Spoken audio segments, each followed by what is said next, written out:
Praise the Lord, hallelujah. Zion வேதாகம ஆய்விற்கு அன்போடு கூட இயேசு கிறிஸ்துவின் நாமத்தில் உங்களை வரவேற்கிறேன். இன்று தினத்திலும் 2 நாளாகம புஸ்தகம் அதிகாரங்கள் 31 முதல் 33 அதிகாரம் வரைக்கும் உள்ள வசனங்களை தியானிக்க சர்வ வல்லமையுள்ள தேவன் தாமே கிருபை பாராட்டுவாராக. இங்கே எசேக்கியா ராஜா தேவனுடைய ஆலயத்திலே தேவனுடைய வழிபாட்டுக்கு காணிக்கைகளை எப்படி செலுத்த வேண்டும் என்பதை நிர்ணயிக்கிறதை குறித்து இந்த அதிகாரம் தெரிவிக்கிறது. ராஜா கர்த்தருடைய நியாயப்பிரமாணத்தில் எழுதியிருக்கிறபடியே அந்தி சந்திகளில் செலுத்தப்பட வேண்டிய சர்வாங்க தகன பலிகளும், ஓய்வு நாட்களிலும் மாத பிறப்பிலும் பண்டிகைகளிலும் செலுத்த வேண்டிய சர்வாங்க தகன பலிகளுக்கும் தன் ஆஸ்தியிலிருந்து எடுத்து தன் பங்கை கொடுத்தான் என்று எழுதப்பட்டிருக்கிறது.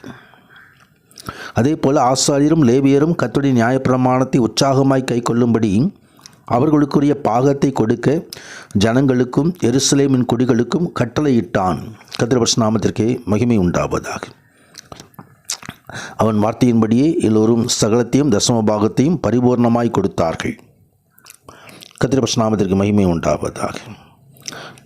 இப்படி கொடுப்பதினால் ஆசாரியர்கள் தங்களை முழுமையாக தேவனுக்கும் அவருடைய வார்த்தைக்கும் அந்த ஊழியத்துக்கும் அர்ப்பணிக்க முடியும். புதிய உடன்படிக்கையின் காலத்திலும் தேவனால் அழைக்கப்பட்ட ஆவிக்குரிய தலைவர்களுக்கு தேவனுடைய பிள்ளைகளின் தசமபாகம் காணிக்கைகளிலிருந்து செலவழிக்கப்பட வேண்டும் என்பது கர்த்தருடைய நியமனம். அப்பொழுது அவர்கள் ஜெபத்திலும் அவர்கள் கர்த்தருடைய ஊழியத்திலும் தரித்திருக்க முடியும். தேவன் நமக்கு தரும் ஆசீர்வாதங்களை நாம் அனுபவிக்க நிபந்தனையாக நம்மால் இயன்ற காணிக்கைகளை நம்மையே ஆண்டவருக்கு காணிக்கையாக ஒப்பு கொடுக்கும் பொழுது கர்த்தர் நம்மை ஆசீர்வதிக்கிறார். தேவன் மீதுள்ள அன்பை அது நமக்கு காட்டுகிறது. கர்த்தருடைய நாமத்திற்கு மகிமை உண்டாவதாக. தொடர்ந்து 32வது அதிகாரத்திலே சனகரிப் எருசலேமை பயமுறுத்துகிற காரியத்தை குறித்து பார்க்கிறோம். ராஜா உண்மையான நற்கிரியைகளுக்கு பின்னர் தான் சனகரிப் யூதாவின் மீது படையெடுத்தான் என்பதை நீங்கள் காண முடியும். தேவனிடத்தில் உண்மையாய் கீழ்ப்படிதலும் உண்மையாய் இருக்கும் விசுவாசியின் வாழ்க்கையிலே துன்பமும் சோதனைகளும் வருவதுண்டு. விசுவாசத்துக்கான உறுதிமொழி அந்த இடத்திலே சோதிக்கப்படுகிறது. எதிராளியாகிய சாத்தான் எதையெல்லாம் நமக்கு எதிராக எடுத்து செயல்பட்டாலும் அவற்றிலிருந்து தேவன் நம்மை காப்பவர். நீதிமானுக்கு வரும் துன்பங்கள் அநேகமாயிருக்கும், ஆனாலும் தேவனை கர்த்தர் அவனிலிருந்து விடுவிப்பார்.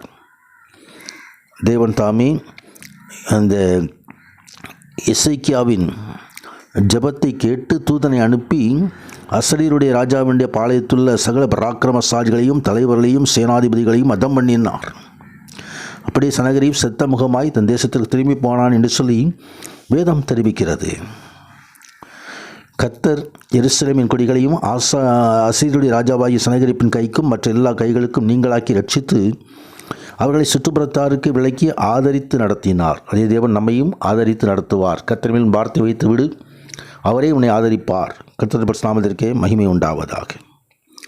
தொடர்ந்து எசேக்கியாவின் கடைசி நாட்களிலே உள்ள காரியத்தை குறித்து பார்க்கிறோம். எசேக்கியா ராஜா வியாதிப்பட்டு மரணத்துக்கு எதுவாக இருந்த பொழுது கர்த்தரை நோக்கி ஜெபம் பண்ணும் பொழுது கர்த்தர் அற்புதத்தை கட்டளையிட்டார், வாழ்நாள்களை கூட்டி கொடுத்தார். ஆனால் எசேக்கியா ராஜாவுடைய பின்பகுள்ள வாழ்க்கையிலே தனக்கு செய்யப்பட்ட உபகாரத்திற்காய் நடவாமல் மனமேட்டிமையாய் இருந்தான் என்று வேதவசனம் தெரிவிக்கிறது. அதனால் தேவனுடைய கோபாக்கினை அங்கே கடந்து வந்தது. ஆனால் எசேக்கியா மிகுதியான ஐஸ்வர்யமும் கனமும் உடையவனாய் இருந்தான். வெள்ளியும் பொன்னும் ரத்தினங்களும் கந்தவர்க்கும் கேடகங்களும் அநேக ஆபரணங்களும் வைக்கும்படியான பொக்கிஷங்களையும் ஆண்டவர் கண்டார். ஆனால் அந்த காரியங்களெல்லாம் சீரியாவின் ராஜாவுக்கு காட்டின நிமித்தம் பின்னால் வருகிறதான அந்த பெருமைக்குள்ள காரியங்களுக்கு எதிராக தேவன் தகுதியான தண்டனை அங்கே கொடுக்கப்படுவதை குறித்தும் வேதம் தெரிவிக்கிறது. 33வது அதிகாரத்திலே மனாசே யூதாவின் ராஜாவாக 12 வயதாக இருந்த பொழுது அங்கே ராஜாவாக நியமிக்கப்பட்டு 55 ஆண்டுகள் எருசலேமில் அரசாண்ட காரியத்தை குறித்து பார்க்கிறோம். கர்த்தருடைய பார்வைக்கு பொல்லாப்பானதை செய்ததை குறித்து வேதம் தெரிவிக்கிறது. மனாசே தன் பிதாவின் தேவனை கைவிட்டான். யூதாவை அரசாண்ட வேறு எந்த ராஜாவையும் விட மோசமான தீமைகள் நிறைந்த ராஜாவாக இருந்தான். ஆனாலும் பெரிய துன்பமும் நெருக்கடியும் ஏற்பட்ட போது ராஜா உண்மையிலேயே மனங்கசந்து தேவனை நோக்கி அழுது மனம் திரும்பி தன்னை தாழ்த்தியதை குறித்து, தேவனுடைய மன்னிப்பை பெற்றுக்கொண்டதை குறித்தும் வேதம் தெரிவிக்கிறது. கர்த்தரிடத்திலே தன் பாவங்களை அறிக்கையிட்டு மனம் திரும்பும் பொழுது அவர் அதை ஏற்றுக்கொள்கிறார். கர்த்தருடைய பரிசுத்த நாமத்திற்கு மகிமை உண்டாவதாக. தொடர்ந்து ஆமான் யூதாவின் ராஜாவாக நியமிக்கப்படுகிற காரியத்தை குறித்தும் நாம் பார்க்கிறோம். 22 வயதாகும்போது ராஜா எருசலேமிலே ராஜாவாகி 2 வருஷம் எருசலேமில் அரசாண்டான்.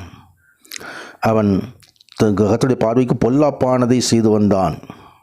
விக்கிரகங்களுக்கெல்லாம் பலியிட்டு சேவித்து வந்தான் என்று வேதம் தெரிவிக்கிறது. தன்னை தாழ்த்தாமல் அவன் அக்கிரமம் செய்து வந்தான். அதனாலே தேவனுடைய கோபாக்கினையினால் ஜனங்கள் ராஜாவுக்கு விரோதமாய் கட்டுப்பாடு பண்ணி அவனை வெட்டி போட்டார்கள். அவன் குமாரனாகிய யோசியாவை அவன் ஸ்தானத்தில் ராஜாவாக்கினார்கள் என்று சொல்லி வேத வசனம் தெரிவிக்கிறது. இந்த வசனங்களின்படி தேவனை நாம் சேவிக்கும்படியாக ஒப்புக் கொடுப்போம். தேவன் மீது முழுமையாக நாம் சார்ந்து கொள்வோம். எல்லா சத்துடைய கிரிகளுக்கும் கர்த்தர் விலக்கி காப்பார். கர்த்தர் கூட இருந்து மகிமையான காரியங்களை செய்தருள்வாராக. ஆமேன், ஆமேன்.